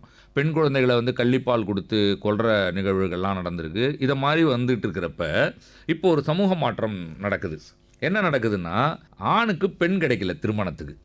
எந்த அளவு கிடைக்கலன்னா, அவன் ஒரு 1 லட்ச ரூபா 1.5 லட்ச ரூபா சம்பாதிக்கிறான், எந்த கெட்ட பழக்கமும் இல்லை, வீட்டுக்கு ஒரே பையன், இன்ஜினியரிங்கோ வேறு ஏதோ நல்ல படிப்பும் படிச்சிருக்கான், சொந்த வீடு இருக்குது, ஆள் பார்க்கவும் நல்லா உயரமாக அழகாக இருக்கான், எந்த குறையும் இல்லை, அவனுக்கு பெண் கிடைக்கல. இது ஒரு நிதர்சனம். இது ஒரு அபத்தமான சூழல் தானே. இப்போ ஆக்சுவலி பார்த்தா பெண்கள்லாம் உள்ளுக்குள்ளே ரசிப்பாங்க. ஏன்னா இது ஒரு பழிவாங்கும் நடவடிக்கை தான். நாங்கள் ஒரு காலத்தில் எங்களுக்கு கல்யாணம் பண்ணல, கல்யாணம் நடக்கலை, எவ்வளோ கஷ்டப்பட்டுட்டு இருந்தோம். இப்போ எல்லா ஆண்களும் புலம்புறாங்க, பொண்ணு கிடைக்கல, அப்பா அம்மா எல்லாம் பொண்ணு கிடைக்கலன்னு அலையிறாங்க இல்லையா. இந்த சூழலை வச்சு எழுதப்பட்ட ஒரு கதை தான் புருஷன். இதுவும் வந்து அந்த ஒரு நான் லீனியர்னு சொல்லுவாங்க, அந்த வழியில் எழுதப்பட்ட நாவல். வழக்கமான மொழி நடை இல்லாமல் வெவ்வேறு மொழி நடைய முயன்று பார்த்து ஒரு சோதனை முயற்சி. சோதனை முயற்சி. அதுவும் இல்லாமல் என்னோட நாவல்கள்லேயே அதிக பக்கங்கள் இவ்வளோலாம் நான் எழுத மாட்டேன் வழக்கமாக. நான் குறுங்கதைகள், சின்ன சின்ன சிறுகதைகள் எழுதிட்டு இருக்கிற ஒரு ஆள். இதில் வந்து இன்னும் கொஞ்சம் அந்த மேஜிக்கல் ரியலிசம்னு ஒன்று ஆரம்பத்தில் பேசணும் இல்லைங்களா, மாய யதார்த்தவாதம். அதை மாதிரி வேற ஒரு கோள்களில் இருந்து வர்ற அந்த ஏலியன்ஸ்னு சொல்லுவாங்கல்ல, அவங்க வர்ற மாதிரி, கடவுள் அம்சம் உள்ள சில பேர் வர்ற மாதிரி, அது மாதிரி பூடகமாக நிறைய கட்டமைச்சு இந்த சிக்கல் ஏன் நடக்குது, இந்த ஆண்களுக்கு இப்போ என்ன தான் பிரச்சனை, இது எப்படி மாறும் இனிமே அப்படின்ற மாதிரி எழுதப்பட்ட நாவல் தான் புருஷன். ஆனால் ரொம்ப வெளிப்படைத்தன்மையோடு இருக்கும். இது வரைக்கும் நவீன தமிழ் இலக்கியமும் மரபிலக்கியமும் பயன்படுத்தாத அனைத்து வார்த்தைகளும் இந்த புத்தகத்தில் இருக்கும். எனக்கு அது ஒரு வேடிக்கையாக இருக்கும். மரபு இலக்கியத்தில் தேவையில்லை. நவீன இலக்கியத்தில் மக்கள் வார்த்தைகள்னு ஒன்று இருக்குல்ல, நீங்கள் வந்து ரெண்டாக சொல்லலாம். நீங்கள் விவரிக்கிறது வேறு, அதுக்குள்ளே இருக்கிற கதை மாந்தர்கள் பேசுறது வேறு. விவரிக்கிறதுல நீங்கள் உங்கள் மொழியை பயன்படுத்துவீங்க. கதை மாந்தர்கள் பேசுகிறதுல கதை மாந்தர்கள் பேசுகிற மொழியை தான் இலக்கியத்தில் வைக்கணும். உலகம் ஃபுல்லாக அப்படி தான் நடந்துக்கிட்டு இருக்கு. ஆனால் தமிழ் நவீன இலக்கியத்தில் அப்படி நடக்கலை. புருஷனில் நம்மளை சுற்றி இருக்கும் மாந்தர்கள், கதை மாந்தர்கள் என்னென்ன பேசுவார்களோ அந்த வார்த்தைகள் எல்லாம் அப்படியே வச்சுருக்கேன். எனக்கு தெரிஞ்சு இதுதான் நவீன தமிழ் இலக்கியத்தில் முதல் முறையாக நடந்திருக்குன்னு நினைக்கிறேன். எந்த வெளிப்பூச்சும் இல்லாமல், எந்த ஒரு ஒளிவு மறைவும் இல்லாமல் மிக மிக வெளிப்படைத்தன்மையோடு எழுதப்பட்ட நாவல். ஆனால் ஆச்சரியமாக இதுக்கு வந்து முன்னையே சொன்ன மாதிரி எந்த பெண்களும் எதிர்ப்பு தெரிவிக்கல. நான் நினச்சேன் இது வந்து ஆண்கள் மையப்பட்ட நாவல் இது. ஸோ பெண்கள்லாம் ரொம்ப கோவப்படுவாங்க, எதிர்ப்பு தெரிவிப்பாங்கன்னு நினச்சேன். எல்லா பெண்களுக்கும் ரொம்ப பிடிச்சி போச்சு இந்த நாவல். நான் என்ன நினைக்கிறேன்னா, ஓஹோ, ஆண்கள்லாம் இப்படின்னு நாம் நினச்சிக்கிட்டு இருந்தோம், அராத்து வந்து நமக்கு ஆண்கள்லாம் எப்படி அப்படின்னு வெளிப்படையாக சொல்லி கொடுத்துட்டாரு நமக்குன்னு அவங்களுக்கு ஒரு சந்தோஷப்படுறாங்கன்னு நினைக்கிறேன். ஸோ புருஷன் நாவலை முதல் முறையாக இலக்கிய பரிச்சயம் இல்லாமல் வாசிக்கிறவங்களுக்கு ஒரு அதிர்ச்சி தான் கொடுக்கும், மிகப்பெரிய அதிர்ச்சியை கொடுக்கும், அதை சொல்லிடணும் நாம். ஆனால் இலக்கிய பரிச்சயத்தோடு வாசித்தாங்கன்னா அதிர்ச்சி கொடுத்தாலும் தொடர்ந்து வாசிக்கிறப்ப ஒன்றும் இல்லாதது இல்லையே, நம்மளை சுற்றி நடக்காதது எதுவும் இல்லையே, இது ஒரு இலக்கிய முயற்சி அப்படின்றத ரொம்ப விரைவிலேயே புரிஞ்சுப்பாங்க. ஒரு நல்ல இலக்கிய சுவை ஈஸியாக உடனே ரொம்ப சுலபமாக கிடைச்சிடும் அவங்களுக்கு. அதே மாதிரி மிங்சி அந்த புதினம் பற்றி, அது வந்து தமிழில் அது பேர் வந்து குட்டிமா அப்படின்னு ஒரு நாவல். ஆனால் அது இன்னும் நான் வெளியிடல. அதில் ஆங்கிலத்தில் வெளியிட்டிருக்கீங்க. ஆமாம், அந்த குட்டிமான்னு தமிழில் எழுதி அது ஆங்கிலத்தில் மொழிபெயர்த்து முதல்ல ஆங்கிலத்தில் வெளியிட்டுட்டேன். எல்லாருமே சோதனை முயற்சி மாதிரி பண்ணிட்டு இருக்கீங்க. ஆமாம், அந்த நாவல் பேர் தான் மிங்சி. அது ஏன் முதல்ல ஆங்கிலத்தில் வெளியிடுறோம்னா, அமேசானில் ஒரு போட்டி நடத்துகிறாங்க உலக அளவில். அதுக்கு இந்த நாவலை அனுப்பியிருக்கேன். அதில் பங்கு பெறணுன்னா படித்து பார்த்துட்டு நிறைய வாசகர்கள் வந்து அதுக்கு வந்து மதிப்புரை எழுதணும். ஆன்லைன்லேயே வாங்கணும், மதிப்புரை எழுதணும். அதில் யார் அதிக மதிப்புரை, எது நல்ல ரேட்டிங் வருதோ அதை வந்து நடுவர்கள் தேர்ந்தெடுத்துட்டு அதில் எது சிறந்த நாவல்னு பரிசு கொடுப்பாங்க. இப்போது உலக அளவில் அதில் நான் பரிசு பெறத்துக்கான வாய்ப்பு இல்லை சொல்லிடுறேன். ஏன்னா அது உலக அளவில் இருக்கிறதால வெவ்வேறு நாட்டிலேருந்து வராங்க, அவங்களுக்கு அந்த ஊரில் வாசிக்கும் பழக்கம் அதிகமாக இருக்கிறதால. சிறந்த புத்தகமாக இருக்கீங்களே. ஆமாம், இல்லை நம்ம முதல்ல பேசுன மாதிரி நம்ம நாட்டில் வாசிக்கும் பழக்கமே கம்மி. இப்போ நான் என்னோடய வாசகர்கள்கிட்டலாம் சொல்லி 7 கோடி பேர் இருக்கிற தமிழ்நாட்டில் இந்த புத்தகத்தை வாங்குங்கன்னு, இதுக்கே என்ன சொல்லுவாங்க, இவர் தான் நல்லா விளம்பரப்படுத்துவார்னு எனக்கு ஒரு பேர் இருக்குது. புத்தகங்களை இவர் நல்லா விளம்பரப்படுத்திப்பார், நல்லா ப்ரொமோட் பண்ணிப்பார் அப்படின்னு. நான் கிட்டத்தட்ட ஒரு 10 நாளாக ப்ரொமோட் பண்ணி இது வரைக்கும் மொத்தமாக ஒரு 40-42 ரிவ்யூ தான் வந்திருக்கு. ஆனால் இங்கிலாந்தில் ஒருத்தர் அதே புத்தகத்தை விட்டுருக்காரு. அவர் புத்தகத்தை விட்டு 10 நாளில் 6000 ரிவ்யூ வந்திருக்கு. அவருக்கு 6000 எங்கே இருக்குது, 40 எங்கே இருக்குன்னு பாருங்கள். நம்ம நாடோட மக்கள் தொகை எவ்வளோ, அவங்க நாட்டோட மக்கள் தொகை எவ்வளோன்னு பாருங்கள். அவர் 10,000-15,000 போயிடுவார். நான் இன்னும் ஒரு மாதம் கழிச்சு 100-150 இருப்பேன். ஸோ இதுதான் அந்த மலைக்கும் மடுவுக்கும் உள்ள வித்தியாசம். அப்போ சில களத்தில் போய் நம்ம தோப்போன்னே தெரிஞ்சுட்டு போய் இறங்குவோம் தெரியுமா. எதுக்குன்னா நம்ம இருப்பை காட்டிக்கிறது. சண்டை செஞ்சு பார்த்துரும். சண்டை கூட இல்லை, அது சண்டைவே செய்ய முடியாது. பார்ட்டிசிபேஷன் அங்கே அட்லீஸ்ட் போயிட்டு ஓகே, தமிழ்நாட்டில் இருந்தும் ஒருத்தர் ஆங்கில நாவல் எழுதுறாரு, ஒரு சின்ன வெளிச்சம் கிடைக்கட்டும். அந்த உலகளாவிய போட்டியில் நம்ம போட்டியிலே இல்லைன்னு ஆகிடக்கூடாது. இல்லை, யாரா அவன் ஒரு 100 ரிவ்யூ வாங்கியிருக்கான், ஒரு பொடிப்பையன் அப்படின்னா தெரியட்டும். ஒரு பொடிப்பையன் வந்திருக்கான் தமிழ்நாட்டிலேருந்து, அது கேவலம் தான். நான் அந்த கேவலத்தின் மூலமாக உங்களுக்கும் எல்லாம் தெரியட்டும். இவ்வளோ ஒரு கேவலமாக நம்ம கடைசியாக அந்த ரிசல்ட் வரும்ல, எந்தெந்த நாட்டில் எவ்வளோ ரேட்டிங் ரிவ்யூ வாங்கியிருக்காங்க, நம்ம எவ்வளோ வாங்கியிருக்கோன்னு வெளிப்படையாக தெரியட்டும் அப்படின்றதுக்காக. ஆனால் நம்ம என்னதான் அந்த போட்டியில் தோத்தாலும் நான் உறுதியாக நம்புகிறேன், அது இந்த நாவலோட பேசும் விஷயமும் கட்டமைப்பு, அந்த நான்லீனியர் தன்மை, இலக்கியத்தில் செஞ்சுருக்கிற புது முயற்சி எல்லாத்துலேயும் பார்த்தா அதுதான் இன்றைக்கி உலகத்தில் நம்பர் 1, இலக்கிய தரத்தில் நம்பர் 1ன்னு அதை படித்தா எல்லாம் சொல்லுவாங்க இலக்கிய விமர்சகர்கள். ஆனால் அந்த இடத்துக்கு போகிறதுக்கு அவ்வளோ சிரமம், போக முடியாது உங்களால். அதுக்கு நம்ம நாட்டு மக்களோட ஆதரவு தேவை. ஆனால் பழக்கமே இல்லாதவங்கிட்ட போய் நீங்கள் என்ன ஆதரவு கேட்க முடியும்? அதுதான் அதில் உள்ள நம்புவோம் சிக்கல்.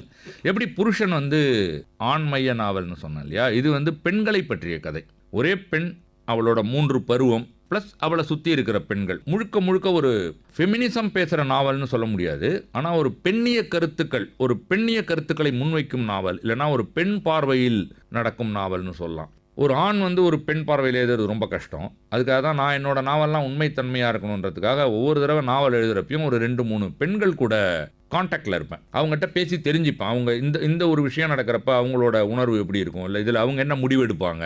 அதை மாதிரி நான் உண்மையான ஆட்கள் கூட பேசி எழுதுறதால கிட்டத்தட்ட உண்மைக்கு நெருக்கமாக ஒரு பெண் பார்வையில் இருக்கும். இதுவும் அதிர்ச்சி தான் கொடுக்கும். ஏன்னா உண்மை எப்போதும் அதிர்ச்சி கொடுக்கும். தேன் தடவி சொல்கிறது எல்லாருக்கும் பிடிக்கும், உண்மை அதிர்ச்சி கொடுக்கும். வாசகர்கள் ஆதரவு கொடுப்பாங்கன்னு நிச்சயமாக நம்புவோம். அதே மாதிரி என்னுடைய படைப்புகள் இந்த காலத்தில் சிலருக்காகவும் இன்னும் 20 வருடத்தில் பலருக்காகவும் படைக்கப்பட்டது அப்படின்ற கருத்தில் சொல்லியிருக்கீங்க, ஒரு வாசகம் சொல்லியிருக்கீங்க. அது எதனால்? இதுக்கு முன்னால் கூட யாரோ நான் படிச்சிருக்கேன், யார் சொன்னான்னு தெரியல, இன்று இலக்கியமாக எழுதப்படுவது தான் 100 வருடம் கழித்து வாழ்க்கை அப்படின்னு சொல்லியிருக்காங்க.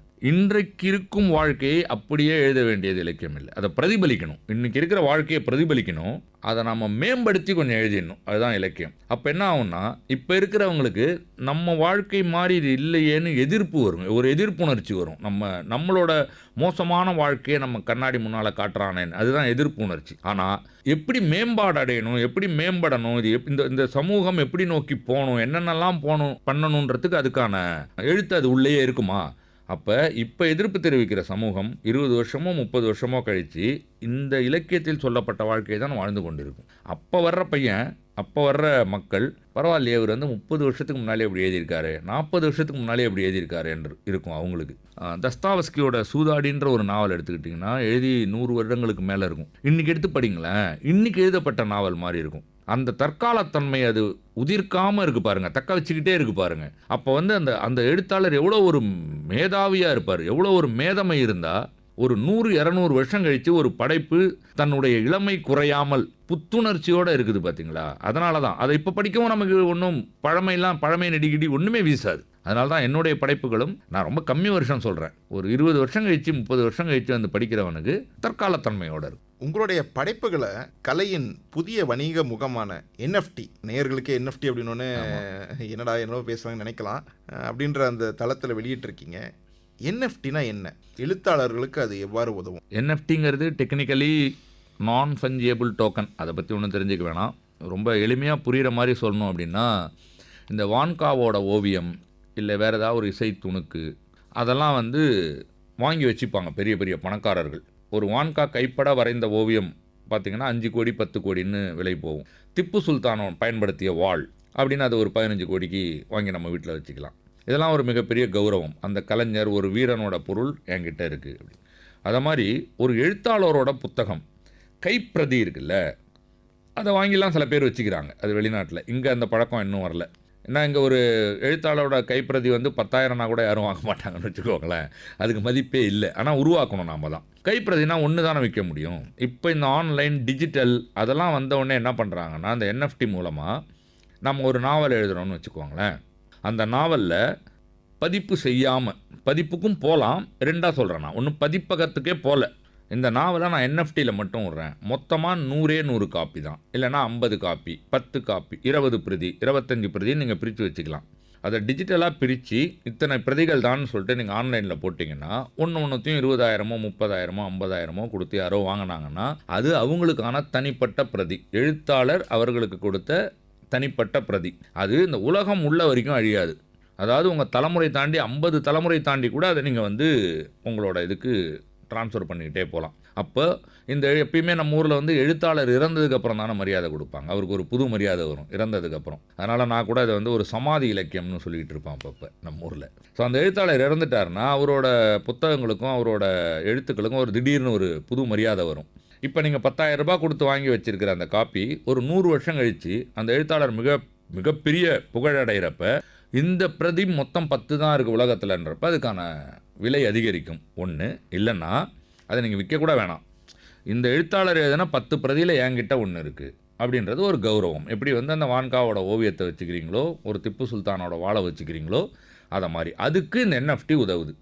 ஒரு குறிப்பிட்ட எண்ணிக்கையிலான படைப்புகள் ஒன்று தனித்தனியாக உங்களுக்கு இது சொந்தம்னு அதை நம்ம வாங்கி வச்சுக்கலாம். டிஜிட்டலாக வேணும்னா விற்றுக்கலாம், இல்லை கௌரவமாக மதிப்பாக நம்மளே வச்சுக்கிட்டு அதை சொல்லிக்கலாம். ஒரு உதாரணத்துக்கு பிறந்தநாள் நடக்குதுன்னு வச்சுப்போமே, பிறந்தநாள் பார்ட்டியில் மிகப்பெரிய செல்வந்தர்கள்ட்டெல்லாம் என்ன சொல்வீங்க? எனக்கு ஊட்டியில் பங்களா இருக்குது, எனக்கு கொடைக்கானலில் ஃபார்ம் ஹவுஸ் இருக்குது, இவ்வளோ ரூபாய் இவ்வளோ நகை இருக்குது, 4 கார் வாங்கியிருக்கேன்னு காட்டிகிட்டு இருப்பீங்க. அது எல்லாருமே வச்சுருப்பாங்க. அப்போ ஒரு நல்ல பண்பாடுள்ள மேம்பட்ட சமூகம் என்ன சொல்லுன்னா, என்கிட்ட இந்த எழுத்தாளர் எழுதுனா NFT நான் வச்சுருக்கேன் அப்படின்றது ஒரு அறிவுத்தளத்தில் ஒரு காலத்தில். இப்போ மாறாது. நான் சொல்கிறேன், நான் கனவு காண்றேன். இன்னொரு 20-30 வருடம் கழித்து இந்த எழுத்தாளர் எழுதின ஒரு NFT புத்தகம் என்கிட்ட இருக்குது, நான் வந்து 10 லட்சத்துக்கு வாங்கினேன் அப்படின்றது மற்ற காரு, தோட்டம், பங்களாவெல்லாம் தாண்டி மதிப்புக்குரியதாக மாறும் நம்புகிறேன். அதுக்கு ஒரு வழி இந்த NFT. இதுவும் நவீன இலக்கியத்தை அடுத்த கட்டத்துக்கு கொண்டு போகும் நம்புவோம். ஆமாம். அடுத்த கேள்வி அதே மாதிரி தான். நவீன இலக்கியம் செல்ல வேண்டிய அடுத்த கட்டம் அப்படின்னு நான் ஏற்கனவே நம்ம வந்து நவீன இலக்கியம் தொடாத ஒன்று ஏதாவது உள்ளதான்னு கேட்கணும். அடுத்த கட்டம் இதுக்கு வந்து போயே ஆகணும் அப்படின்னு நீங்கள் நினைக்கிற அந்த தளம்னா என்ன? இப்போ வடிவ மாற்றம் ரொம்ப முக்கியங்க நவீன இலக்கியம். நம்மக்கிட்ட நாவல், சிறுகதை, குறுங்கதை இது 3 தான் இருக்குது, இல்லைன்னா கவிதை இருக்குது. இப்போ இந்த ஆன்லைன் மக்களோட மனநிலையெல்லாம் மாறிட்டதால் அதுக்கேற்ற மாதிரி மிகப்பெரிய வடிவ மாற்ற பாய்ச்சல் நடந்தாகணும். அது என்னன்னு எனக்கு தெரியல, என்ன நடக்கணும்னு சொல்கிறேன். அதாவது இப்படி தான் நடக்கணும்னு நான் சொல்ல விரும்பல. நிறைய வடிவ மாற்றங்கள் முயற்சி பண்ணணும். அப்புறம் அந்த கதை மாந்தர்கள் பேசும் மொழி இருக்குல்ல, அதை கொண்டு வரணும் உள்ள. ஏன்னா இவங்க வந்து பேச்சு மொழியே எழுத்து மொழி மாதிரி எழுதிட்டு இருக்காங்க இன்னும் நிறைய எழுத்தாளர்கள். ஆனால் இதுக்கும் வட்டார வழக்குக்கும் வேறுபாடு வந்து இருக்கா? நீங்கள் சொல்கிற அந்த கதை மாந்தர்கள் பேசுகிறது இப்போ வந்து நாஞ்சில் நாடு அப்படின்னா குமரி மாவட்டத்து வழக்கம் வரும். கரிசல் மொழினா அது ஒரு மொழி இருக்கு. ஆமாம். அதுவும் இதுவும் வேற ஒன்று தானா? அது இருக்கட்டும், அது வந்து அந்தந்த வட்டாரத்தில் பேசுகிற மொழியை அவங்க கொண்டாடுறாங்க. நான் சொல்கிறது அந்த வட்டாரத்திலேயே அவங்க சில வார்த்தைகள் பேசுகிறத ஏன் சென்சார் பண்ணுறீங்க? இன்னொன்று, அந்த பேச்சு மொழி உரைநடை மாதிரி சில பேர் எழுதிட்டு இருக்காங்க, அதெல்லாம் மாறணும். இது தாண்டி மனிதனுடைய மனம் இருக்குல்ல, அந்த இருட்டு.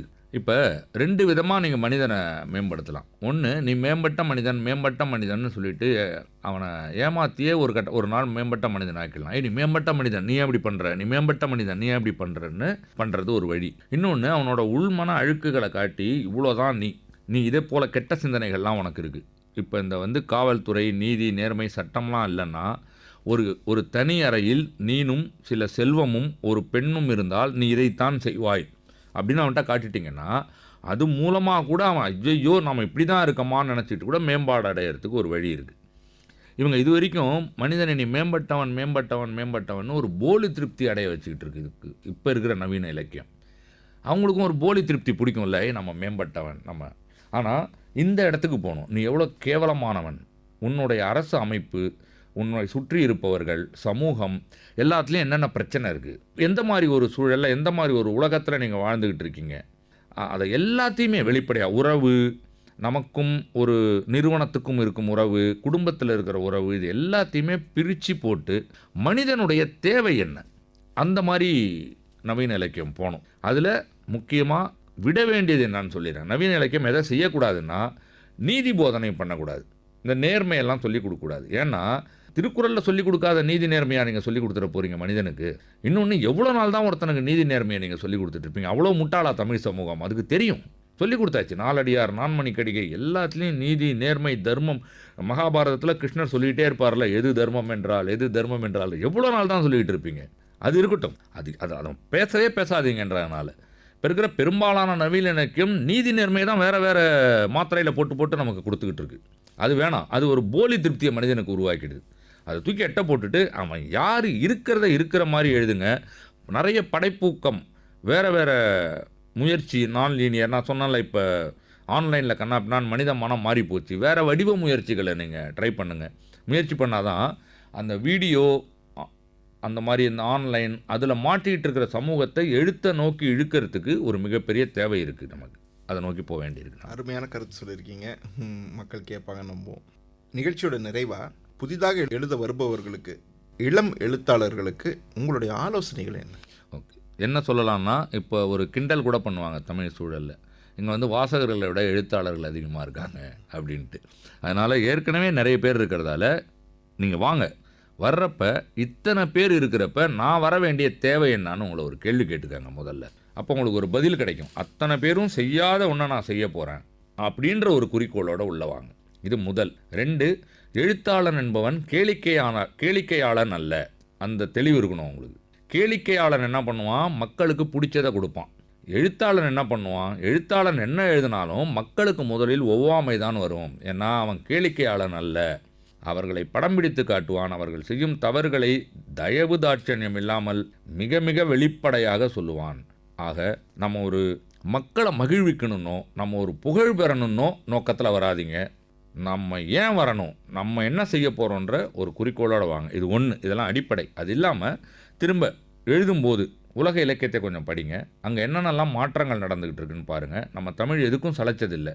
உலக இலக்கியத்தை தாண்டி என்னால் என்னென்ன வித்தியாசங்களை செய்ய முடியும், என்னென்ன புதுமைகளை புகுத்த முடியும், என்னென்ன வடிவ மாற்றங்களை என்னால் கொண்டு வர முடியும், நான் அவர்களை தாண்டி எப்படி பாய்வேன், அப்படி ஒரு நோக்கத்தோடு உள்ளவாங்க.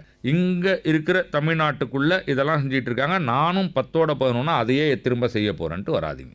இளம் எழுத்தாளர்கள் கேட்பாங்க நம்புவோம். தமிழில் நவீன இலக்கியத்தை அடுத்து கொண்டு போயிட்டு இந்த நவீன இலக்கியம் ஒரு காலத்தில் மரபிலக்கியமாக மாறுன்றதையும் நம்ம மனதில் வைத்துக்கொள்வோம். அருமையான பதில்கள் கொடுத்துருக்கீங்க. எங்களுடைய ஆகாசவாணி நேயர்களுக்காக ஒளிப்பதிவு கூடத்திற்கு வந்து உங்களுடைய நேரத்தை ஒதுக்கி அருமையான ஒரு தலைப்பில் அருமையான கேள்விகளும் பதில்களுக்கும் நீங்கள் வந்து பதில் கொடுத்துருக்கீங்க. அதற்கு மிக்க நன்றி. மிக்க நன்றி. எனக்கும் இது ஒரு புத்துணர்வான அனுபவமாக தான் இருந்தது. இந்த நிகழ்வை வந்து இவ்வளவு நேரம் ஒதுக்கி, அதுவும் இன்றைய காலகட்டத்தில் அவசரமான உலகில் கேட்டுக்கொண்டிருக்கும் நேயர்கள், ஆகாஷ்வாணி நேயர்கள் அனைவருக்கும் என்னுடைய அன்பு நன்றிகள். நன்றி. இதுவரை இலக்கியம் பேசுவோம் கேட்டீர்கள். இந்த வார இலக்கியம் பேசுவோம் நிகழ்ச்சியில் சிறப்பு விருந்தினராக பங்கேற்றார் எழுத்தாளர் அராத்து அவர்கள். உடன் உரையாடினார் பொன்சந்திரன்.